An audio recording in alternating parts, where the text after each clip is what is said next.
What's up, everybody? Welcome to my shop. Today I'm going to show you how I restored this pedestal table. Let's get started.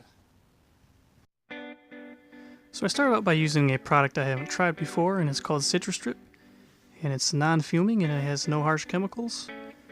And what I noticed with this product is if you do use it, you want to let it sit for a number of hours.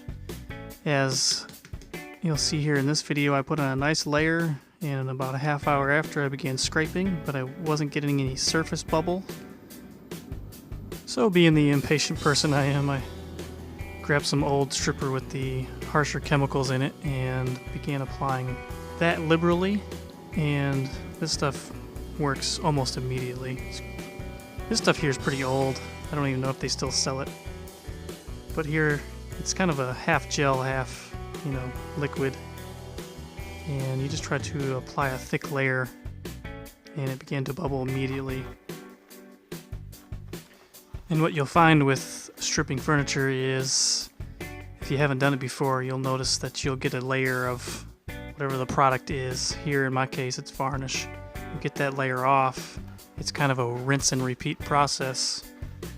So you have to reapply your stripper and let it sit, and then scrape that layer off. And depending on how many layers of paint you have, it could take you quite a while to get through this process.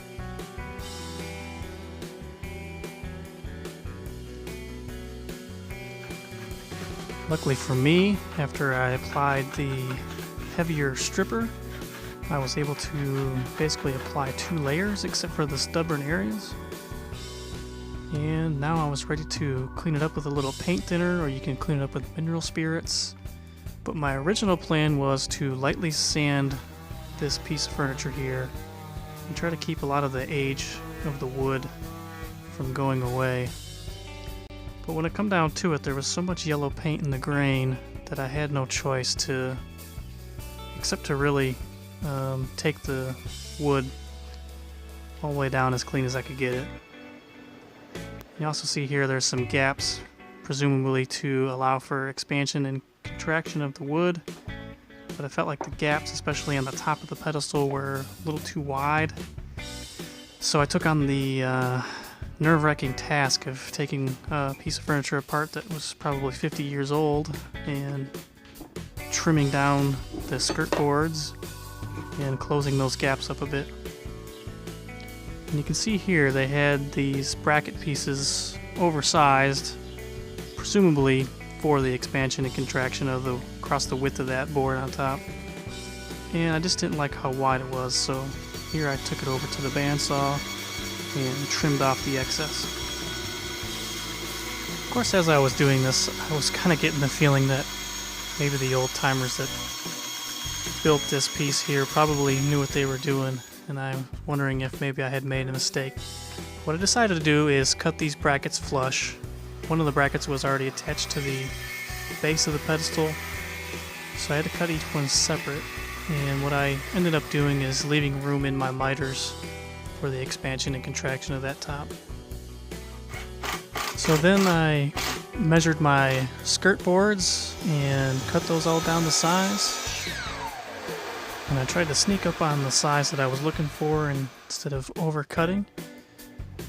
And then next I actually reused the nails that it was put together with, and it was somewhat difficult to get these miters back together, especially when I made a couple of them oversized to allow for that expansion and contraction, and that didn't allow for support behind it while you were nailing. So it was about that time that I realized the person who built this probably knew what they were doing, and I probably shouldn't have messed with it.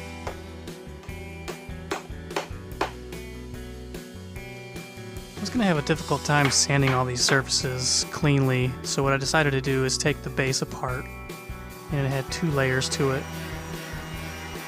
This way it just really gave me access to all the pieces cleanly, and I didn't have to worry about marring the edges or the corners trying to get in there with the sander. And after sanding everything with 100 or 120 grit, I filled in all the nail holes with a walnut wood filler. And this stuff here I picked up from the big box store, and as I was applying it, it really looked like it matched the color of the wood. However, when it dries, it really lightens up, and I was kind of unhappy with it. So Maybe next time I'll try a little sawdust and epoxy. And then I began putting everything back together, and first I had to install this little piece here directly to the base, and lastly install the footing to the base. And I just simply reused the old nails that were in it to begin with.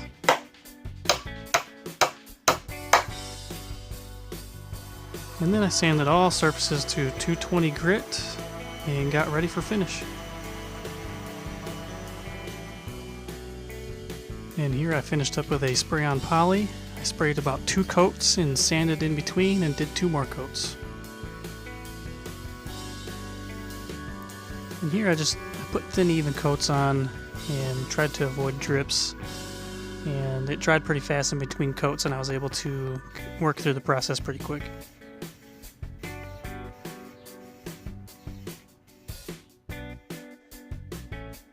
And to finish it off, I added a few layers of paste wax using a 4/0 steel wool. And here I did notice it gave the finish a few scratches. So what I did on the final layer of paste wax is I actually just used a rag and filled in the scratch marks with the wax. And finally I buffed the last layer of wax and this piece was all finished.